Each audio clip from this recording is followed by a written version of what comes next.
This is Hector as he appears in the Bomb the Algorithm video, Wicked Rule, which is about to come out. It's a 3D video that I've been working on for ages. It's pretty much all I ever do is work on this video. So, yeah, what do you think? Panther version of Hector. Taking fantasies, it's what we're doing. Come and check it out, it's what we're all about. 561 Music! Welcome to 561 Music. My name's Ben, and Hector's not here today, but I believe he will be here next week. There's a lot going on festival-wise, and it's been nothing short of anxiety-inducing just trying to get everything sorted the last couple of months, but it's really looking up. So fear not, it's all in hand, and we're going to be reaching out very soon, letting everyone know who's playing and starting to promote the bejesus out of it. So it's all coming very soon, which, to be honest, is a huge relief to all of us involved in it. But yeah, we have Fillo with us today. How's it going, Fillo? Pretty good. How about yourself, Ben? Yeah, I'm really good. It's always weird, isn't it, when you start again and then you feel like you got to say the exact same thing. Indeed, yeah. There was like a bunch of stuff sitting on the seat, but now sitting on this seat, we have a different type of Hector, and this is Hector as he appears in the Bomb the Algorithm video, Wicked Rule, which is about to come out. It's a 3D video that I've been working on for ages. It's pretty much all I ever do is work on this video. So, yeah, what do you think? Panther version of Hector. Anyway, I'm going to leave him to his own business, doing whatever panthers do, eating smaller mammals or whatever. And get back to you, Fillo. Sorry about that. No worries. Yeah, so outside of today, I don't think we've ever met formally, but we do have a mutual friend in Jordan. Yeah, we do. He's a great guy. Yeah, man. And yeah, so I originally met him at School of Rock a really long time ago, like 2011, something like that. And then I just used to hang out with him sometimes. He used to work at this place called the Orange Door, which is okay. Yeah, have you ever heard of it? I don't think I've ever heard of it. No. It's it was like a sort of like an anarchist commune / kind of music venue / like yoga studio, like down here. Yeah. Okay. It was in like Palm Beach Gardens sort of area. Wow. Okay, And that's really so cool. Yeah. Yeah. I wish I was still around. It was like it had big peach energy. Okay. You know? Gotcha. Yeah. For That sure. kind of vibe. Yeah. Awesome. Yeah. I wish I could have experienced that. You know, I think the peach has got it beat though. Yeah. That place is really cool. I love the Peach. I mean, the Peach is like a second home for me, for sure. Yeah, wicked. Yeah. Is that where you met Jordan? Yeah, that is where I met Jordan. Jordan, we played, I think my band, Snake Lounge, actually played our first show ever there at the Peach. Oh, really? They gave us an amazing opportunity at one of their art walks. Yeah. And, when we were going around meeting all the artists in the different studios, Jordan was, as soon as we uttered the words jazz and psychedelic, he was all over it. Yeah. He was just like, what? Because I think before that, I'm sure there's exceptions, but they usually get a lot of like rock traction, Sure. maybe some like punk or ska, but not really too much psychedelic jazz fusion in that area. No, I've been one of said ska bands playing it. Yeah, So, yeah. yeah, exactly. So once he saw that and he saw us perform and he took in our weirdness, he just loved it and he was super supportive. He actually made our first batch of our first few batches of like shirts for the merch, and he was like all for like getting us like back there to as like a headliner kind of thing, and like actually giving us a spot, a stage, multiple stages, and so he's just a great guy that really cares about the arts. That's of course something super important to me. For sure. And it goes kind of deep, like he's into like noise bands and stuff. It's like all this cool stuff. Yeah. But yeah, so why don't we have a little bit of a chat about the kind of music you make and how you found yourself getting into that world? Yeah, no, for sure. So I'll start with myself. I'm here today as Fillo, as my solo artist, although I do have bands that I'll kind of get into later. I feel like with this project, like my solo work, I definitely am leaning, I think at its core is fusion. So, given that it kind of sounds like a cop-out, but I mean, I just feel like I can't limit myself to any specific genre. I definitely take a lot of inspiration from jazz, Latin, and rock would probably be like the main three. But I mean, it goes beyond that into psychedelic, funk, even hip hop. Like just like I really like to just bring these worlds together of like Yeah. different genres and different styles. And at the core of it is just the approach. The Yeah. approach of making music that moves people, that can connect people from all different types of cultures and stuff. So that would really be like I feel like what mainly identifies. That's really cool. So I imagine you're a Herbie Hancock fan. Oh yeah, for Yeah. sure, for That's sure. awesome. Yeah. Yeah, me too, man. And we were just talking about my mate Ben Stokes, and he got me into Snarky Puppy. Oh, man. Yeah, they got a lot of that going on too. Yeah. Yeah. Snarky Puppy, funny enough, is like, well, one, I love them, but like, I would say like my number one goal right now as like an artist, whether with my band or just in general, is to play their festival in Miami Beach, which is a ground up. Um, I went for the first time last year, right about a year ago, and it's just mind blowing. Not only musically, I'm not even gonna address it because it's like a given. Just like highly virtuosic musicians and just Wow. next level. But what really touched me is that they have like it's a masterclass embedded festival. Right. And so, like, in between, sets, you'll have like Michael Lee come from the stage on your level, both like literally and like, like metaphorically, and just like kind of give it to you how it is. He's like, you want to be successful in jazz or like, non mainstream music? This is what you got to do. And then just like while watching other musicians perform, you just look to your left, you see Michael Lee, you look to your right, you see Mark Lethierry, and they're just there watching the other people, like no ego present. And that to Wow. me is just refreshing, inspiring, Yeah. and just I mean, just lovely. It's just awesome. Absolutely, and it's really getting down to the kind of how I feel music should be experienced and watched and understood. Just more of a community approach, and also like the 20th century. It had rock, and it had like the whole rock and pop thing, which was really sort of. I don't know if we'll ever see anything like the 20th century again. It deified people like Yeah. gods, and Yeah. and that was kind of cool, and it was an enormous deal, but Yeah. it's like people started to think that's what music was. Yeah. Like an us Yeah. and them situation. For sure.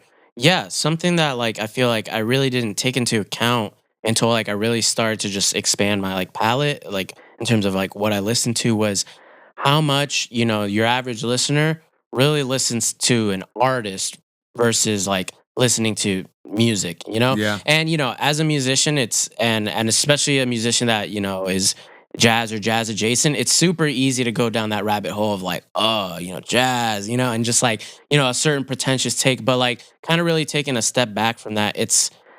I think one of the things I really enjoy about jazz, besides like the stimulation of all this crazy nonsense, is like, just like, yeah, like these musicians, like, I do love these artists like Herbie Hancock, Snarky Puppy, but it's not because like, oh my God, like, they have so much swagger and because Yeah. they're so rich and stuff. It's like no, because it's like I respect them as human beings and I Yeah. want to be like them. Yeah. And not in like a glorified rock star way, but like in like a expressive musicianship and artistry way. Yeah. And that's just to me that's just like incredible. Yeah, I agree with you.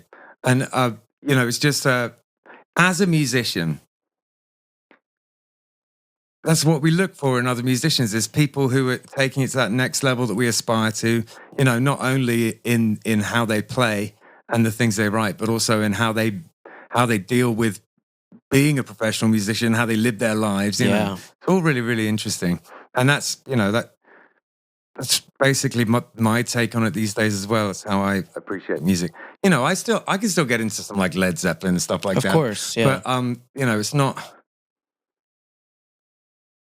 the stupidest thing I could possibly imagine are those shows like Pop Idol and things like that, where it's like is that the prize isn't make good music and people appreciate it. It's fame. Yeah, right. Like that's like the number one prize. Right. And And I just and also the concept of music being a competition has always blown my mind as well, Yeah, no, for sure. And I hate to be a hater, and I know people like it, and a lot of people just like it because it's fun to watch, and that's totally fair enough. Yeah. But I think I take it a little bit personally because I'm a musician. And, Yeah. get in my head about it. Yeah, no, for sure. I agree. I mean, I feel like it really emphasizes kind of like a lot of the culture that we're living in now, where it's like music as a product, Yeah. which opens a door for like a whole other things with like like Live Nation, Ticketmaster, kind of like streaming platforms and Spotify. I mean, it's just like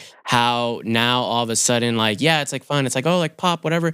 But then it's like it can really suck the soul out of a lot of current music because it just commercializes it, and not in a way that brings like, I mean, it can bring success to musicians, of course, but I think the emphasis there still remains like, oh, let's mass produce this. Let's just keep going, like max it out. And you notice it in people's music too. That you'll get a lot of rappers and bands and things singing about how desperately they want to be famous. Yeah, it's sort of like a Ouroboros, like he's snake in his tail, just kind of like gets to like being John Malkovich. Everything just becomes about the fame. Right, exactly. And I think there's something interesting about that, but it's look, there's better things to be worrying about. Yeah, for sure. I feel like I figured that out in my early 30s, so you're beating me to that.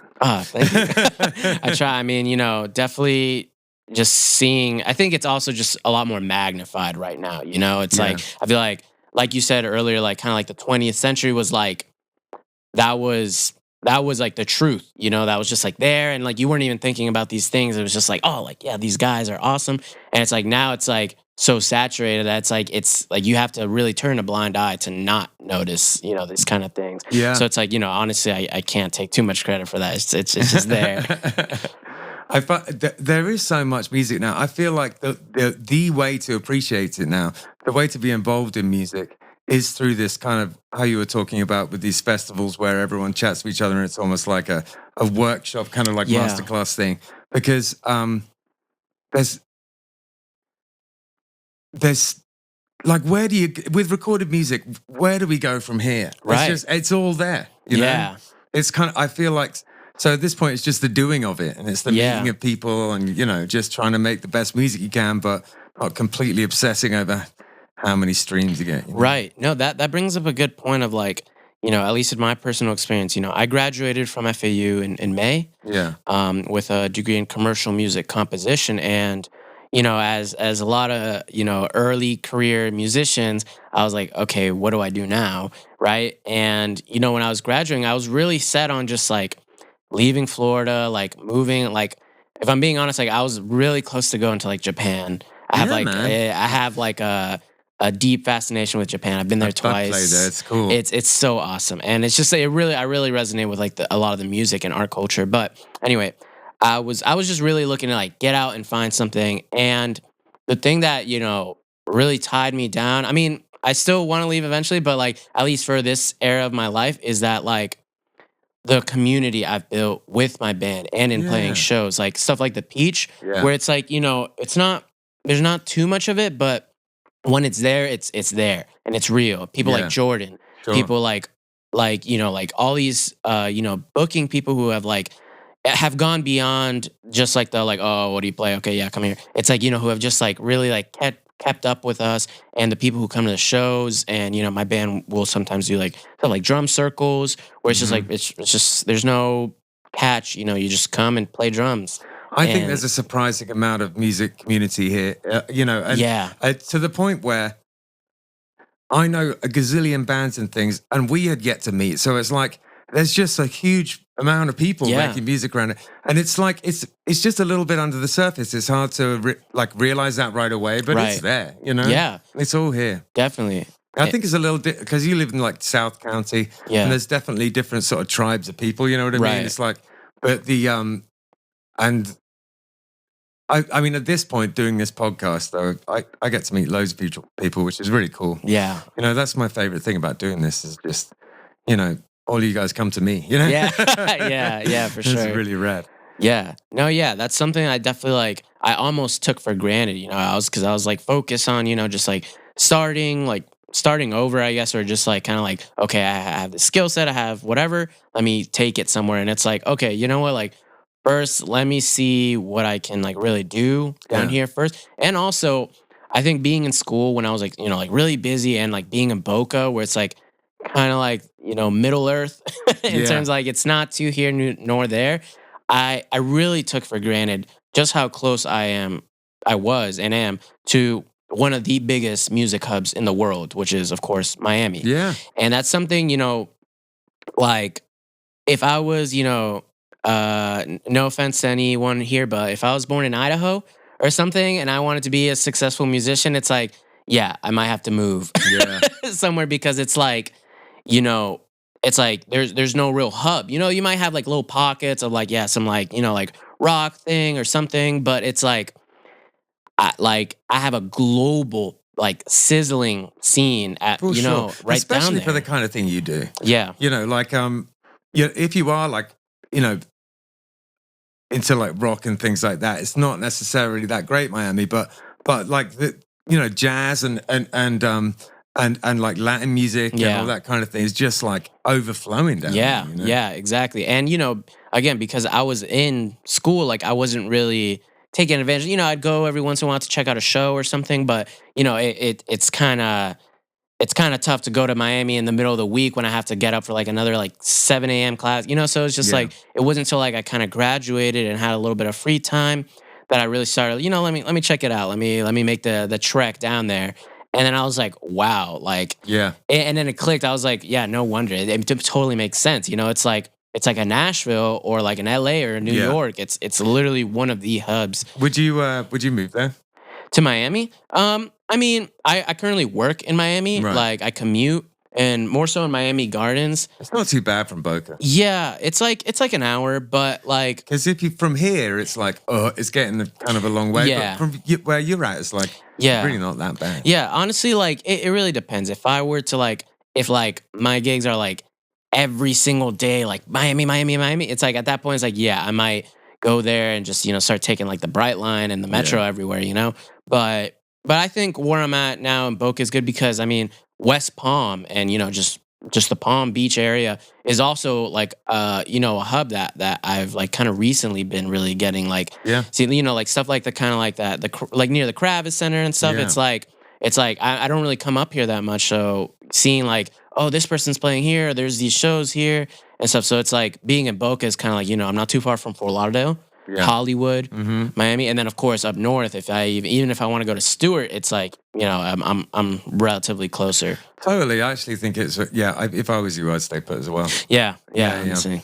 No, that's cool. And so when you were young, where did the interest in jazz come from? Honestly, it came pretty late, pretty late. But yeah, I mean, when I was young, I was like very like kid stuff, like guitar lessons, but very casual. Like I learned how to play like Jingle Bells, and like I was like, all right, I'm done. Gotcha. So like I honestly didn't really get into music for real until like high school, like marching band. Okay. Like all my friends in like middle school were like in band and like, oh dude, you gotta join. And I was like, band's for nerds, I'm not doing that. And especially not like the trumpet. I was just like, dude, no, like that's like, no, I'm gonna stick to like marine biology or something cool. Yeah.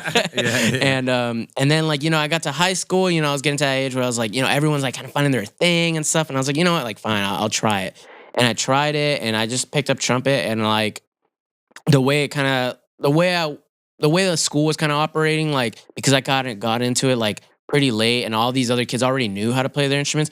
I was kind of like, they're kind of just like, you gotta just learn. I was like, okay. So I kind of like taught myself at least the like the basics. Wow. And after that, I just like, I really fell in love with like the idea of like arrangements, Yeah. like as marching band specifically. I mean, I love marching band. It's it's dear to my heart, but I don't really participate in it anymore. Right. Yeah. But what I really like took from it because of how raw it was like the instrumentation, the Sure. arrangements, seeing like, here the bass lines are like by tubas, Yeah. giant sousaphone. So it's like hard to miss. It really makes you appreciate like the moving lines, the intricacies and stuff. Yeah. And I immediately fell in love with like the art of like arranging and instrumentation. it really is one. And it's not, it's not the kind of thing that you meet a ton of people that are super good at it either. I did a music degree as well, and got to arrange a bunch of things. And, Yeah. and that's one of the cool things about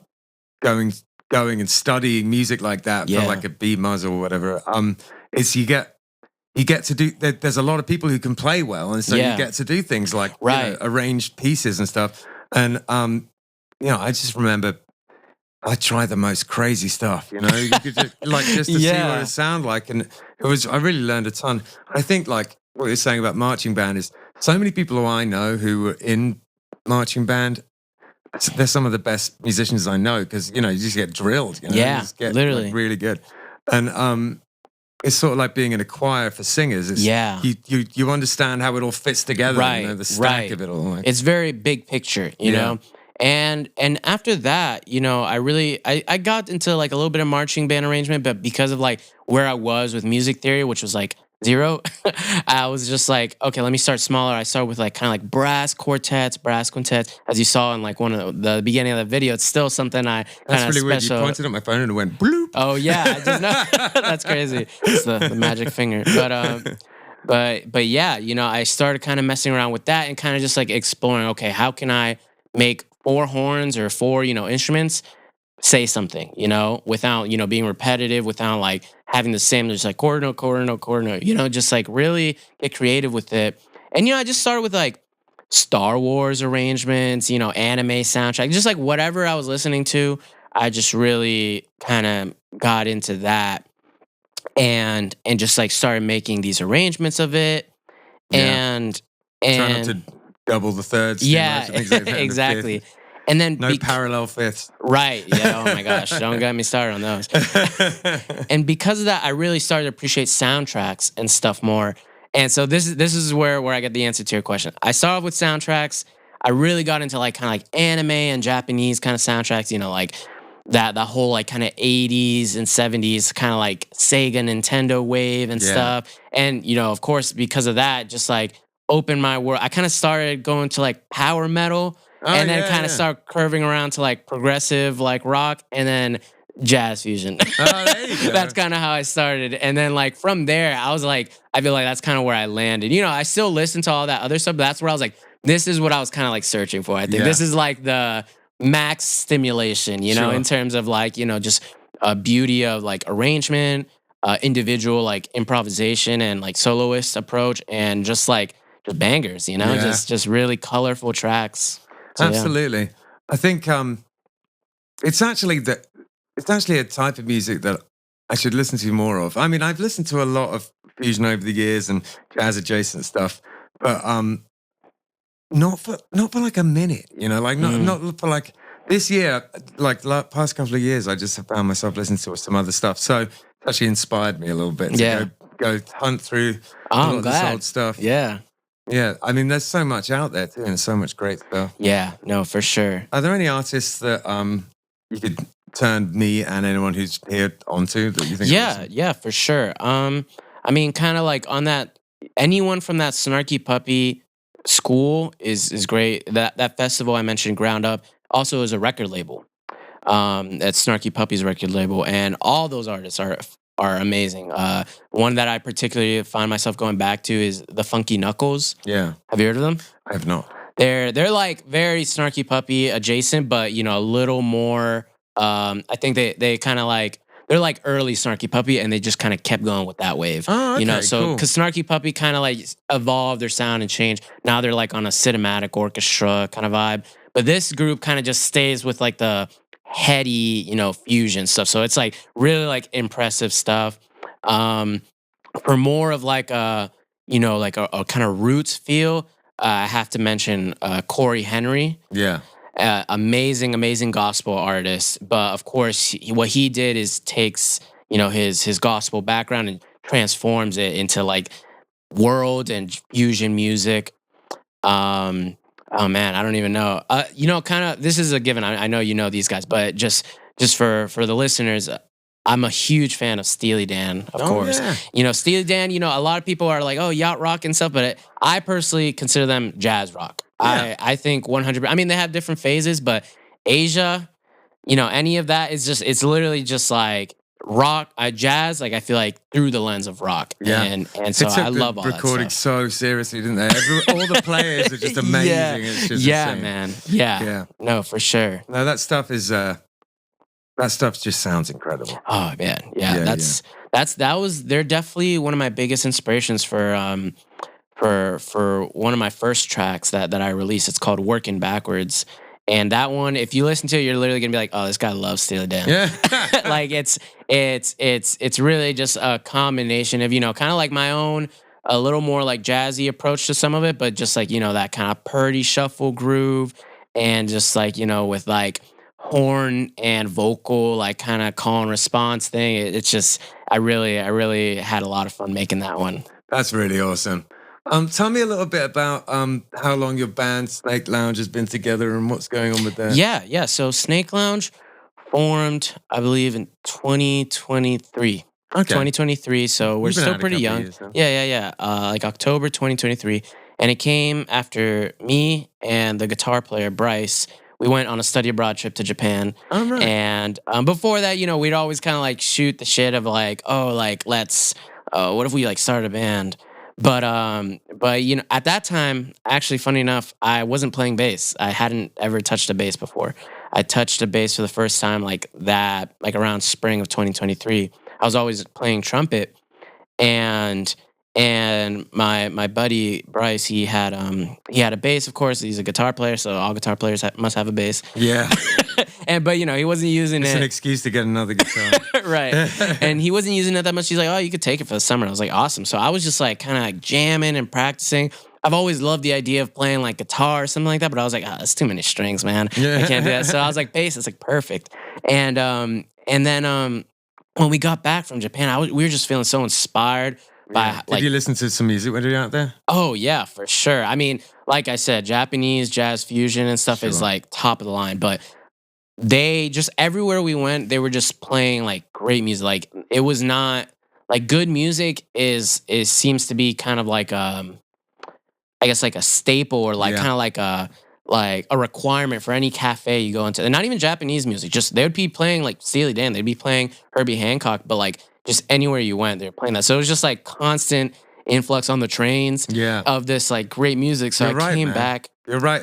And that they take it incredibly seriously. Yeah. We went out there, my band about 20 years ago now, 15 years ago. Yeah. And it was they just ran us ragged. Like their sort of like mechanisms for doing everything and the schedules and everything. Yeah, and how hard dude. you expected to work. It's crazy. tight, man. Yeah, Yeah. It's serious. Yeah, Yeah, yeah. And so we just came back feeling so inspired, and so we kind of gave like a little like presentation at the school, and where we did just like we did a 30-minute long kind of like funk psychedelic soundscape where we like kind of Yeah. went through different like sonic spaces, like one of them was like hell, and one of them was like heaven, and the other one was like space, and just using kind of like different sort of percussion, drums, and like kind of messing with synths and like delay effects Yeah. and stuff. So just like really doing this whole thing. Was it and improvised or was it like, yeah, it was improvised. I mean, like we had like kind of like themes that we were like cues to like go to the next part, but it's like whatever happens within that is like, well, who knows? Yeah, you yeah. know. And because of that same group that kind of did that, we did that with a few of our peers. We kind of like refined it and stuff, and that's where Snake Lounge was born. Oh, cool. Yeah. I like the name. Yeah, thank It's you. really, really cool. Yeah, actually. as you can tell, I like snakes. Yeah, dude. Do you have If you a haven't snake? noticed, I do have a snake. Yeah, Oh, cool. Yeah, her name's Ichi. She's actually like our logo. Like if you look at our logo, there's like a little red snake through the letters. That's cool. That's her. So I had a snake, and it used to belong to the guy who lived above us, Mhm. but then he just left his snake up there. Oh And my it was just- gosh. so we just ended up with a snake. Yeah. And it was a boa. Wow. And you know what? This guy upstairs, you know what he'd named his snake? He named it Crackhead. So I owned a snake called Crackhead. for a Wow, while. that's know. that's neat. We could have renamed it, but it was so funny. We just Yeah, didn't no, leave it. I mean at that point, Yeah. no, you can't. Exactly. That's awesome though.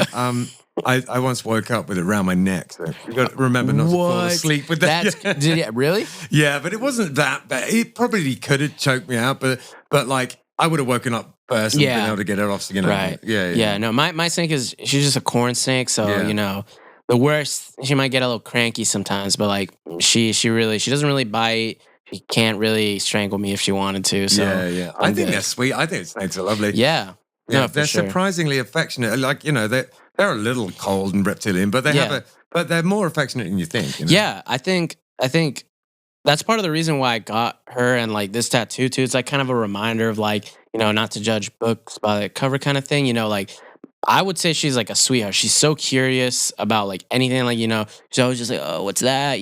Since they can't hear, like they don't have ear holes, but I play bass. So like Yes. anytime like I play, I feel like, the frequency probably shakes her tank a little bit. And she's always like, what is that? And she's like very curious about just like the world around her and stuff. And I think that's like awesome. It's like, how can I look at her and be like, evil serpent, No, absolutely.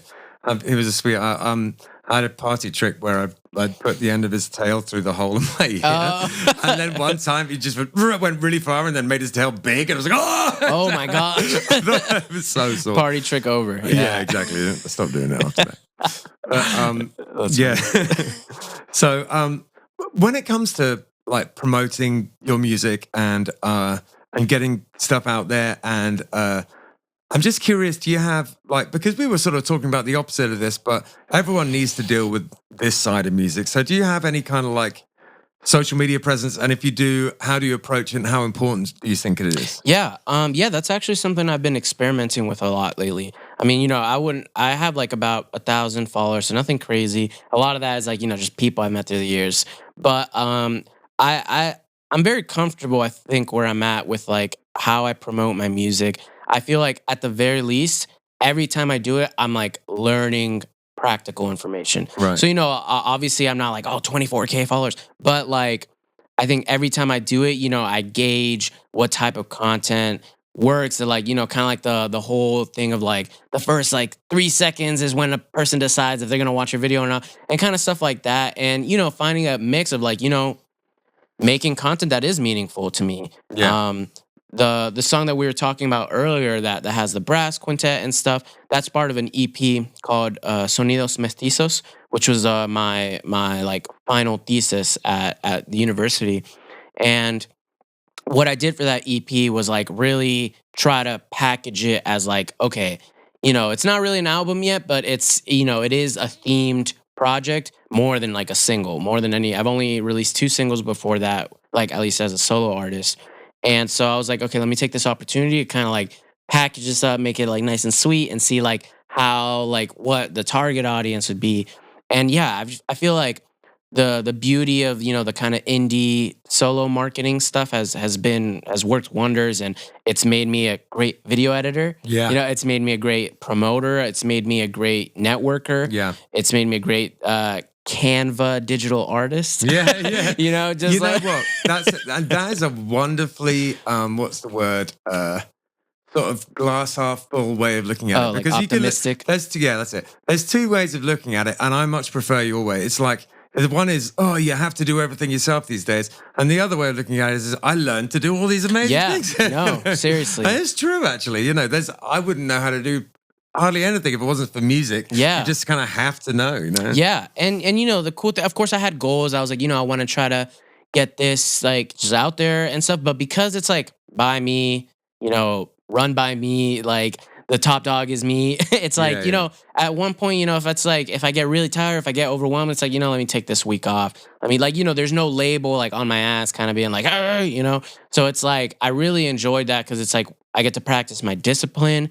I had to practice again, like these different skill sets and develop these skill sets and see like also just like what I'm comfortable with. I learned that I really like video editing. Yeah. I don't know how much I'd like it for other people, like doing other people's video editing, but I love doing like, for my projects, bands, and even, some of my friends and stuff.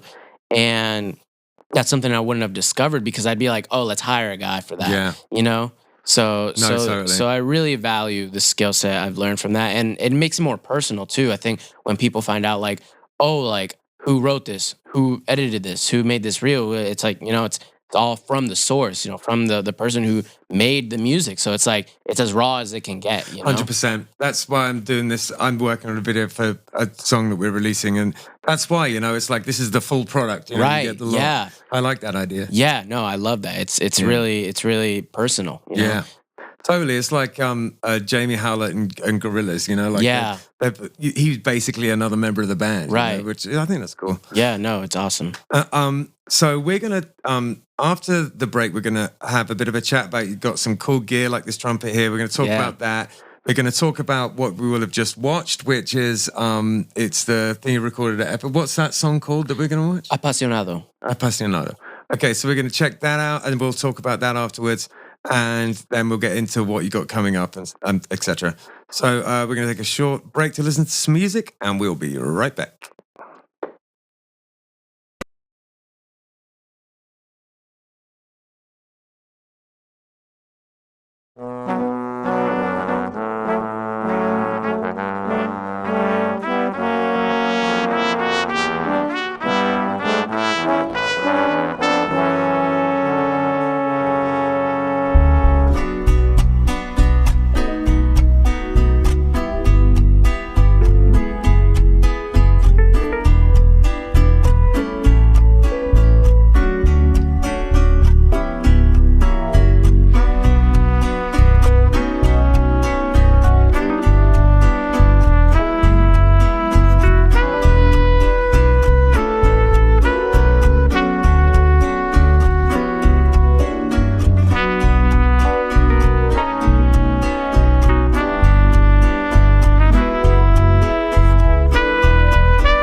this shit. I'm down. Never playing this shit again.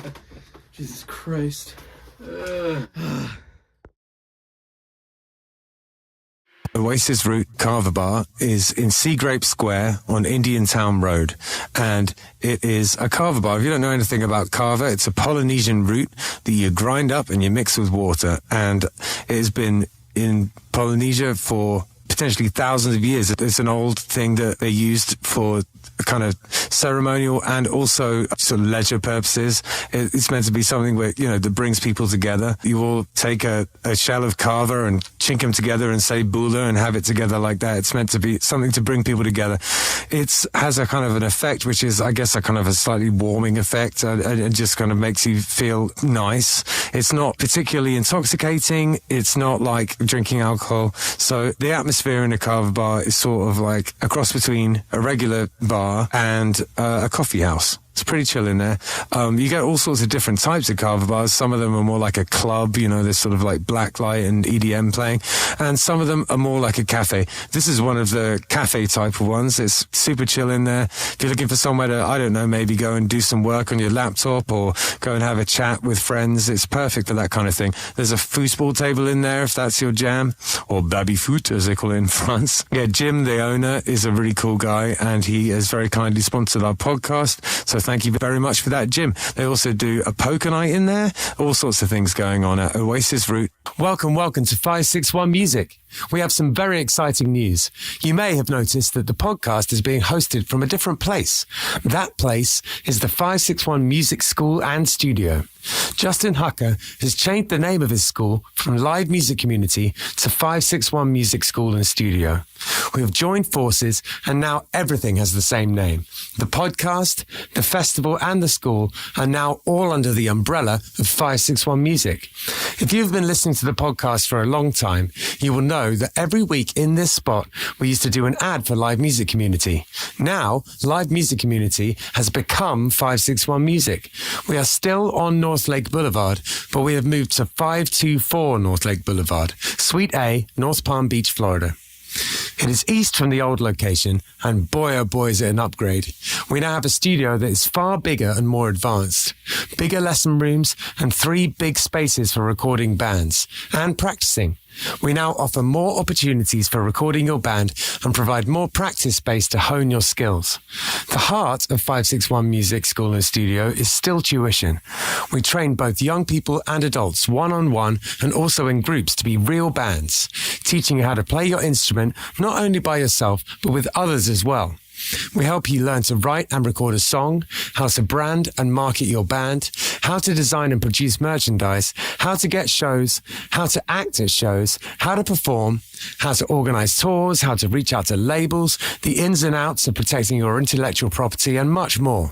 561 Music is a one-stop shop for all your music and performance-related needs. We are also set up to help you record music videos, how to manage social media, how to create content for social media, and everything that is required of a person trying to break into the music industry in 2025. Come by the studio at 524 North Lake Boulevard in North Palm Beach and check out the new digs. We are online at 561musicstudio.com. Fill out the form online and come for your free first trial lesson. We are open daily by appointment or just walk up and say hi. We're here most days of the week from 3 p.m. for walk-in inquiries.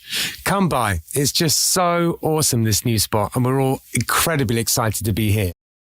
Okay, so we were just listening to an ad for 561 Music, which is where we are sitting right now. Can you give me a little bit of advice regarding if someone was going to get into music? What do you think would be something they could carry with them that would be a good starting point in terms of just like how they should approach it? Yeah, no, for sure. That's something I've actually been thinking about a lot because the job that I started about a couple months ago is working with really, really young kids, like as young as 2 years old. And, when you're looking a 2-year-old in the face trying to teach them about a quarter note, you're like, how am I going to do this? Yeah. And so, working with kids and stuff, it really reminds you to keep it fun. And, kind of, that's like, like a basic thing with music. But I think applying it to like, maybe a more like mature or advanced musician, or even just like someone who's maybe a little like later on in their life who's trying to get into it, it's like really remaining curious, I think is super important, and not letting the pressure of like advancing tarnish your relationship with music. That's something that college, I think, really like kicked my ass with. It's like, especially this thing of like practice, practice, practice. Yeah. Which, for the record, I'm not saying don't practice. Definitely practice. But I took a bass lesson from one of my musical heroes. His name's Munir Hassan. He's this amazing Brazilian bass player, and one of the things he told me is that like I don't practice ever. I only ever play, and that's something I think Victor Wooten has also said. Yeah. And that just, I've heard that phrase thrown around before, but I think when I heard it, I was like a little too young to really like internalize and grasp it. I was just like, whatever, like old heads, doing their thing. But like, I think really now at this point in my life, I'm really able to be like, yeah, like every time I'm picking up either instrument, especially like I'm trying to keep up with trumpet and bass chops and, just work all these other roles that we're talking about, like social media manager and all this stuff.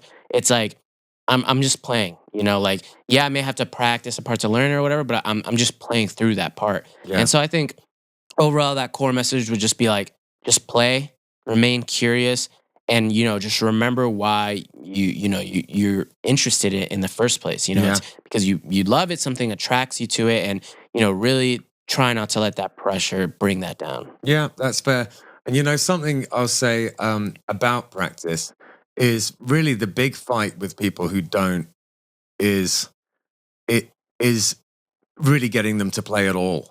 Yeah. That's the main problem with people who don't practice and don't get better is that they're just not even picking the thing up. Yeah. You know what I mean? Yeah. And like I think there's definitely some sort of drills and things you can do, especially when you're starting out, that'll be helpful. Yeah. But you can get to a point where also I was thinking about what you were just saying in terms of oh my God. Hang on a sec. My phone just started talking to me. Nice. Siri, okay. So I was thinking about what you were saying regarding practice in terms of even if you are running kind of drills and stuff like that, like play them as if you're playing, like try and play them as best you can and with as much soul and passion as you can. Yeah. So you could approach practice as playing. Yeah. You know what I mean? Make them fun. Like something that again, I learned in that bass lesson, when he said that, he didn't just like drop that quote and leave. Like he showed me practically how he does that. Cause I mean, this guy's a virtuoso world touring like musician. And so it's like, all right, you're telling me like you don't practice. And it's like, no, he literally went on YouTube and searched up like funk drum loop or something. And it was just like some like something like that. And then he was just like running like some like diminished scales, like, but like over that. So it was just like, yeah, it was technically like advancing and very challenging for the type of music that he's making. But the way he's approaching it is he's playing. He's just playing around. He's just messing around and just like I think that's really grooving. good advice for someone who is at a point where they can just do that. Yeah. You know what I mean? If you're struggling to play like a major scale, you probably should just learn how to play a major scale. But exactly. When you get to the point where a lot of this stuff is relatively under the fingers, at that point it's just getting used to it, like jamming in it. Yeah, exactly. Jamming is like, I feel like at its core, like something that a lot of people overlook in terms of just like, just like, oh, like just a jam session or just is like, that's a playground. That's how I see it. It's like both for your chops, for connecting with people, for discovering your musical identity, and for playing the damn instrument, like if you're one of those people that, like is starting to build that relationship with practicing where it's like a burden, it's like jam. You got to just jam. And that will, hopefully, if that's really something you want to do, that will overcome like any of these, challenges that you're really seeing. Yeah. A lot of the things I learned an absolute ton from this period in my life where I was making a living. I was playing in a band that was touring, but it wasn't lucrative. It was like original music and like this weird sort of punk stuff, and it's like impossible to make money doing it. But even when we were doing well, we never really made that much money. It was, but the way that I used to make money is me and two of my buddies used to busk in Manchester and used to nice. make a ton of money that way. We could make like, you know, like a couple of $100 each a day, Wow. which is like, you know, that's good. that's fine. You know, Yeah. you just got to put the hours in. Yeah. But, you know, like that's how I was paying my rent. I mean, sometimes if it rained or whatever, you know, there'll be no one there. But Yeah. but you know, we did it like come rain or shine for like, you know, 1.5 years, 2 years, and it was and we were just playing, and that's, you know, that's really where I learned to sort of improvise well, and you know, Yeah. where I really sort of learned about how to kind of find harmonies on the fly, and like, Yeah. you know, and about arranging too, because there was three of us. It was like keys, guitar, and saxophone, and Yeah. you know what you can achieve with that, and three voices, and you can Yeah. actually achieve a lot with that and three That voices. that actually reminds me. Have you heard of it's a very like modern funk band called High Fade? Yeah, They're British, and that reminds me because one, I mean, they're just crazy musicians. They're just like really fast, funky stuff. It's awesome, but I think where you know a lot of their like where the gold is with them is like how they turn like these like musician experiences like busking into one jam sessions and two content too. You know, Yeah. especially now it's like a lot of their most viral videos is literally just them busking Mhm. and then like it zooms in on the drummer. It's like my drummer is doing something crazy. And then like people are just awesome. Like it like the fans love it because it's so raw. It's real. I mean, Yeah. they're not faking busking. They are busking. Yeah. You know, they're literally just in some random park or something. And it's like they're just like checking all the boxes. You know, they're great, high quality musicians. They're making content. They're having fun, clearly. They're jamming and like, you know, in a very low risk environment because obviously they're only posting the clips that like, you know, sound good. Yeah. So if you suck, I mean, at the end of the day, just people just won't give you money. That's like the worst thing the that can worst, happen. exactly. It's low yeah. risk, high reward, you know. Yeah. So it's genius. And I think more people should really start to do that type of stuff, especially if you're Yeah. an up and coming musician. Yeah, you have to get in a lot of places in Florida. You know, it's quite difficult to busk. Yeah. There's not a huge amount of places, and if you do, you have to get license fees. The license fees can be pretty high. Yeah. But you know, if you can find a place to do it, I suggest everyone spend some time busking in their lives. It's so much fun. You learn a lot about like the place that you live, and you know, you meet the people who are just Yeah. like always just around town, and I don't know, it's really interesting, and just spending that much time playing music, and yeah, I love it so much. Yeah. You know, You also never know. I mean, you know, the street is the most public place you Yeah. can be on. And, you know, depending on where you go, you know, I have buddies who've like gotten like wedding gigs Yeah. from busking. Yeah, or yeah, just me any too, type yeah. of gigs, or like you never know like what type of like, you know, especially in Miami or somewhere like that where it's like you have the headquarters for Sony, you have the headquarters for like Universal. You have a lot of like all these different like labels, and just a lot of people who are always on the search for new talent. It's like, I mean, you know that there's some controversy with like aligning yourself with those kind of people, but at least to get some momentum, to get some attention, you know, you never know when this type of person is just walking down and you're like, hey, this kid, how old are you? It's like, oh, okay, you're doing this on the trumpet, you're doing whatever. It's like, why are you know, you should be doing this in a studio. Here's my card. You Yeah. know, you never know. So it's like, no, and if people appreciate the hustle, you know, Yeah. it's like, you know, real recognized real. If you're out there doing it, you know, yeah, for sure. yeah, and I think that yeah, something that my old manager used to say years ago, he's like, things happen when you're on the road. When you're doing things happen. Like, you know, like an object in motion stays in motion kind Yeah. of thing. It's like if you're at home and you're kind of hiding yourself away, nothing will happen. Yeah. You know what I mean? If you go out and you just start doing anything, it begets other things. You know? Yeah. No, yeah. That reminds me of how I really started like making music, you know. We were talking about how I started with arrangements and stuff, but for a long time like I didn't write anything like like completely original. You know, I would add my own things to arrangements, but I was under this impression of like to write something original, you have to like you have to like you have it, like you got it. You got this thing, like Yeah. this little buzz or something that like, oh, tells you what to write or something. I don't even know what I thought, but Mhm. I was just under the impression that like I didn't have this thing yet. I wasn't like it wasn't developed yet. So it wasn't until like my sophomore year of college, given I'm a composition major, so that's pretty alarming. But my second year of college, that I really wrote something original. And I'm not even talking about like a big piece, just like literally anything. Right. I was always just like, I was stuck, I was Yeah, stuck. I've been I was stuck making arrangements and stuff. And I was just like, again, I was just like, oh, people who write original stuff, they like have this thing that like allows them to do that or something. I don't know. I was like separating myself. And it wasn't until that summer going into my sophomore year, I went to LA for the first time and just like mind blown of like, how appreciated the arts are over there and stuff. Yeah.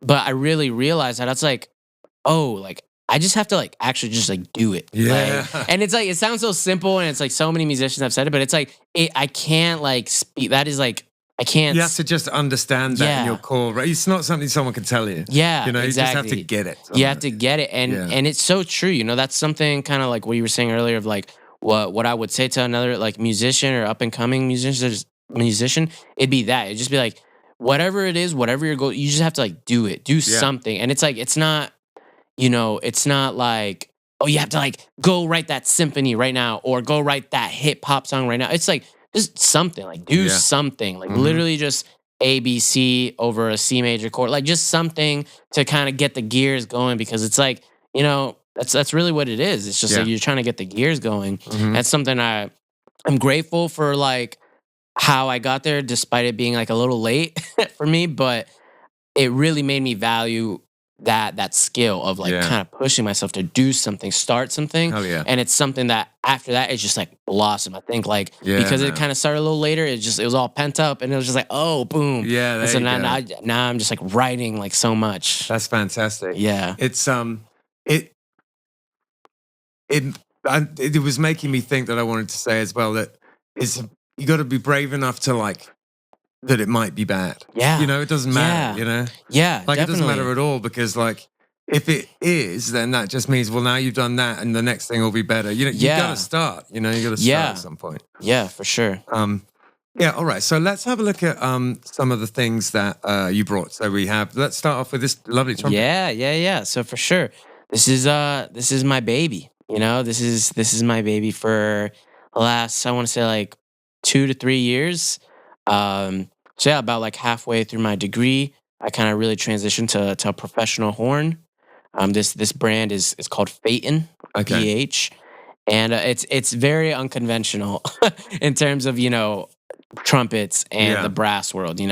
Most trumpets are silver or at least in color or like just gold. It's beautiful. Yeah, thank you. And it's like pewter sort of color. Yeah. It's like kind of like a chrome thing. And I love it. It was a bit of a learning curve to get because I would say it's definitely more of like a commercial horn rather than like an orchestral horn, meaning like better for like Latin stuff, pop, jazz, rock. Is it the horn that you were playing in the thing that we were listening to? Yeah, it's very warm and just Thank you. Yeah, so it has like a big like round sound. So cool. Yeah. So for the trumpet nerds out there, this is huge. It's like a huge horn, both in the bell and just like the lead pipe, which is like this part up here where the mouthpiece is connected to, and so it's just like it starts off big, gets small, then gets big again. So it takes a lot of air to push on compared to like something like a Bach, but it really gives us this dark sound.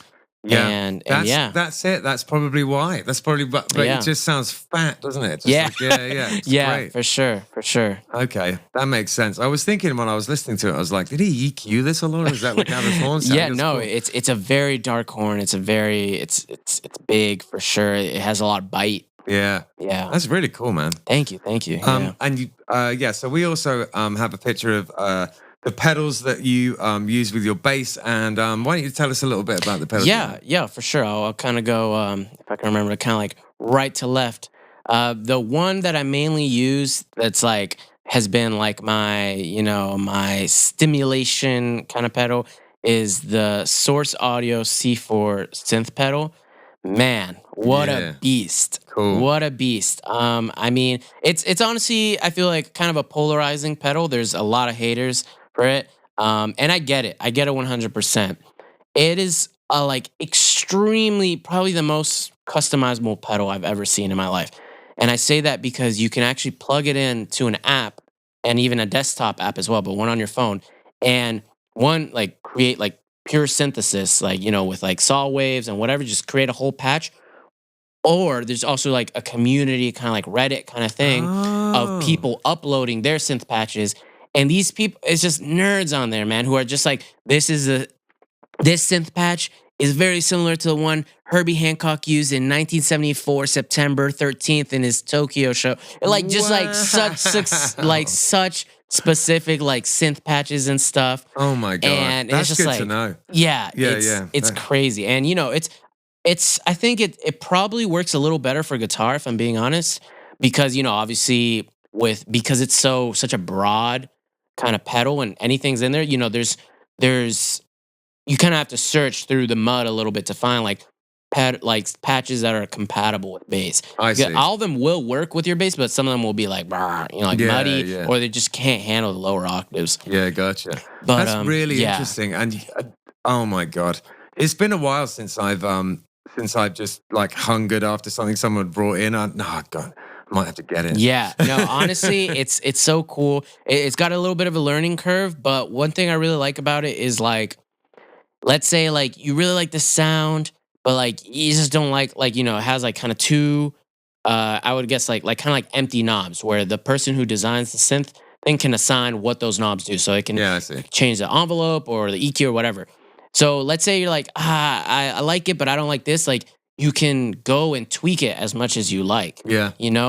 Or find some variation of that doesn't maybe have this thing. So it's like you can really like use someone else's patch for like a foundation of your own and just make a complete new thing of it. That's and it really has interesting. 6 modes, like 6 like built-in presets that you can always have in it. Yeah. And so that's just awesome versatility. And then, you can just swap those 6 out whenever you want. Yeah. So I just keep And like a it has master like a mix. list. Does it have a mix on there as Yeah, well? exactly. It has a mix knob. It has like just like an output, and then just like those knobs that just kind of change based on whatever the filters are.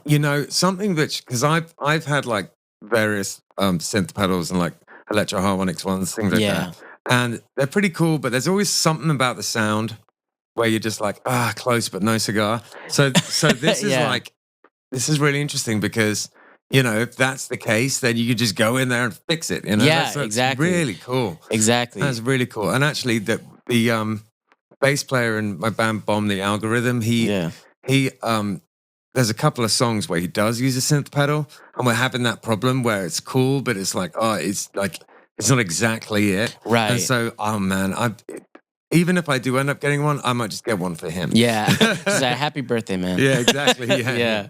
Yeah. Some subliminal messaging. Totally. I wonder have you ever tried playing it down a microphone with your trumpet before?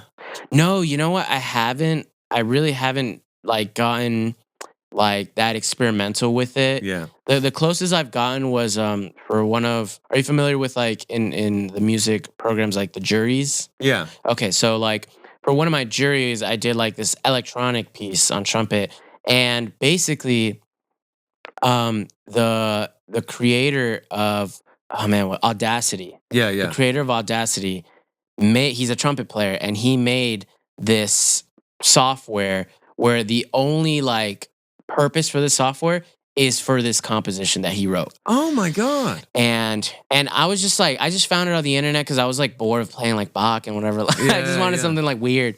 And so thankfully he works at Carnegie, or he used to. And I just found his email, and I contacted him, and he was like, "Hey, is there any way like I could get like the score, like the program? Because only he has like the actual program. I could get the score maybe, but he's the only one who has the program." And he sent it to me. He told me how to use it. Even there was like some bugs in it, and he fixed it for me. That's one of the coolest things I've ever heard. Yeah, and that's like music nerd times a million. You just win. Literally, and the whole like piece is just like there's like kind of like a little pedal thing or whatever. You could just use like a keyboard sustain pedal to switch. And like when like on the score, there's like number 1, so that's when you switch to 1, and it plays one effect that maybe is just like a delay. Then the next one is like a fifth. It plays a fifth above like whatever note you're playing. So it's just like a combination of like movements of like weird things. So that's the closest I've gotten. I've thought about using that live, but you know it's just a lot of hassle with the bass of this. So then I have to bring my MacBook and Logic and whatever. Yeah. So it's just like a whole thing. But totally. I would definitely would love to get into it.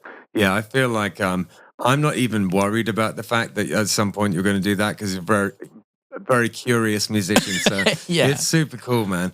And I just love your journey with it and how joyful you are about the whole thing. Thank you. Yeah. Yeah, it makes me happy, man. Yeah. Gives me a little bit of faith.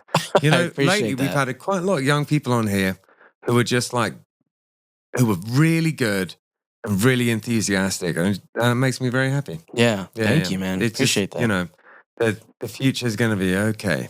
that. Yeah. At least in the At least in music. realm. Yeah. yeah, Yeah. exactly. Yeah. Yeah, all right. So that's that stuff. I also wanted to ask you, is there anything people should know just in terms of things you have released, things you are going to release, like where you are at and like what's coming up with your music? Yeah. Yeah. Honestly, this is a very exciting time in my life musically. I mean, in general, but specifically musically. Like I said, because I was in school, I was really like figuring a lot of stuff out. Thankfully, I had a lot of opportunities to like collaborate and stuff. But it's like now it's like, okay, like I have a clear vision of, who I want to be as an artist. And I'm blessed to be a part of different projects and be the band leader for different projects. Nice. The main one being Snake Lounge. That's like my main band. And right now, we're on pause for like gigs because we're working on our debut album. Sure. And I'm so excited for that. That's just gonna be like a album full of like weirdness, very intentional though. And it's gonna be like I think just a really good representation of who we are. And so I'm super excited about that. I'm also there's this new project that is kind of like I guess this is the insider scoop that there's nothing released yet. There's no even official trace of it, but it's coming soon. I'm part of this Latin rap trio, Cool. meaning there's like two rappers and I'm like the producer. Sometimes I Right. hop on for shits, Sure, yeah. but mainly the producer, and that's just allowed me to explore a whole new side of musicality and stuff. And that one's coming soon. So Wicked. so definitely stay tuned for that. Does it have a And name? yeah, that one's called Los Imparalelos. All right. Yeah, Yeah, hell kind of a yeah. mouthful, but yeah. Yeah, yeah, yeah. But yeah, that one's gonna be cool. Definitely reaching a different audience. But it's cool to bring my jazz and funk influence into the hip hop. Kind of just like bringing hip hop a little bit back. Kind of Yeah, to like exactly, how yeah. originally it was. And I feel like that's, there's things that work sort of better or worse with rap and jazz and funk happens to work like the best. Yeah, I You mean, know? I'm biased, but yes, Yeah, yeah. for sure. That's cool. That's sure. all the stuff I like, all the New York stuff from the 90s and stuff. There's so much jazz in that stuff. Yeah, no, Crazy. for sure. Yeah.